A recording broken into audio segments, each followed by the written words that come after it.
Hey Car Chronicles family! If you haven't already, hit subscribe and ring the bell to stay in the loop on the latest electric and hybrid cars. Today we're turning our attention to one of the most interesting upcoming EVs in Europe, the Škoda Epiq. It's not just another electric SUV, it's the brand's move into more affordable electric territory, and it could change the game for entry-level EVs. So let's dive into what it offers, why it matters, and whether it could be a smart buy. First, what is the Epiq? Simply put, it's Škoda's subcompact electric crossover, measuring around 4.1 meters in length. Despite that compact external footprint, Škoda promises a spacious interior for 5 occupants and a large boot area. In showcar spec, it offers around 475 liters of luggage space. It will be built on the Volkswagen Group's new MEB Entry architecture, meaning shared underpinnings with other small EVs in the group. Production is scheduled for around 2026. On the design front, the Epiq marks a shift. It's the first Škoda to fully adopt the modern solid design language. What does that mean? Robust proportions, clean surfaces, minimalist detailing, sharp LED light signatures, including T-shaped daytime running lights, a strong shoulder line, short overhangs, and a confident stance. The goal is to offer something both city-friendly and SUV-capable. Inside, the cabin is said to combine digital tech with practical, simply clever features. Wireless phone charging, hidden underfloor compartments, bag hooks, various tie-down points, all the functional touches Škoda is known for. Now to the key numbers, as leaked or previewed. Range, Škoda claims up to around 425 kilometers WLTP in the larger variant, for a subcompact EV that's strong. Battery sizes. Reports suggest 2 main pack options. One smaller around 38 kWh for city use, and a larger around 56.6 kWh for longer range. As for powertrain, front-wheel drive is expected to keep cost, weight, and packaging down.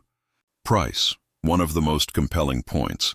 They're targeting a starting price around $25,000 in Europe, putting this EV within reach of many more buyers and matching the price of some petrol sibling models. Performance-wise, we don't yet have final acceleration figures, but given the battery and motor setup, some early data suggests around 155 kW and just 208 HP in certain versions. One can expect credible everyday performance, enough for city driving and highway use without being ultra-sporty.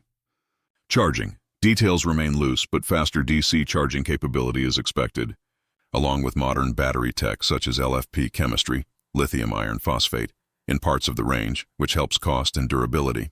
On the practicality side, the package is compelling. The 4.1 m exterior length means excellent maneuverability in cities and tight European streets. But a boot of 475-490 liters means this isn't just a city toy. You could easily load for weekend getaways, shopping trips, or family use. The 5-seat layout further underlines its versatility. Škoda also plans to build the Epiq at the VW Navarra plant in Spain, part of the VW Group's strategy to produce their more affordable EVs in a cost-efficient way. Why does the Epiq matter? Because it addresses one of the biggest barriers to EV adoption: cost.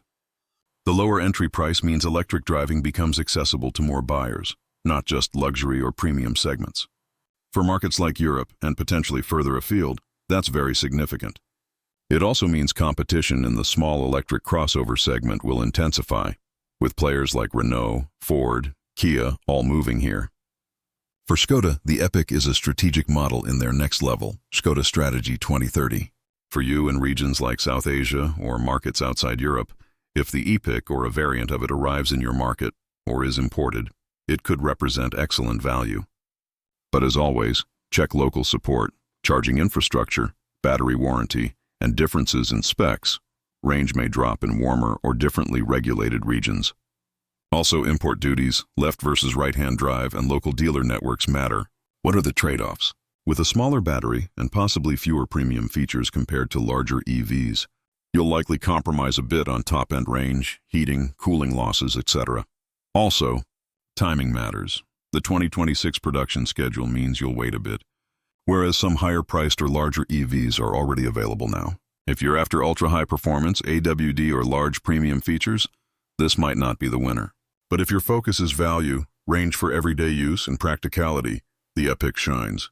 So in summary, the Škoda Epiq brings a compact size, credible range, functional design, and a targeted entry price that shakes up the market.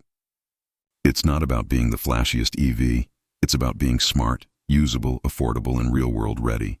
If you're looking at upgrading to an EV that doesn't break the bank, but still offers modern features, spaciousness, and versatility, the Epiq should definitely be on your radar. If you enjoyed this deep dive, please hit the like button, share this video with fellow EV enthusiasts, and drop a comment below. Would you consider the Škoda Epiq when it arrives in your market? And of course, subscribe to Car Chronicles so you don't miss our next car breakdown, reviews, and future mobility updates. Thanks for watching. I'll see you in the next one.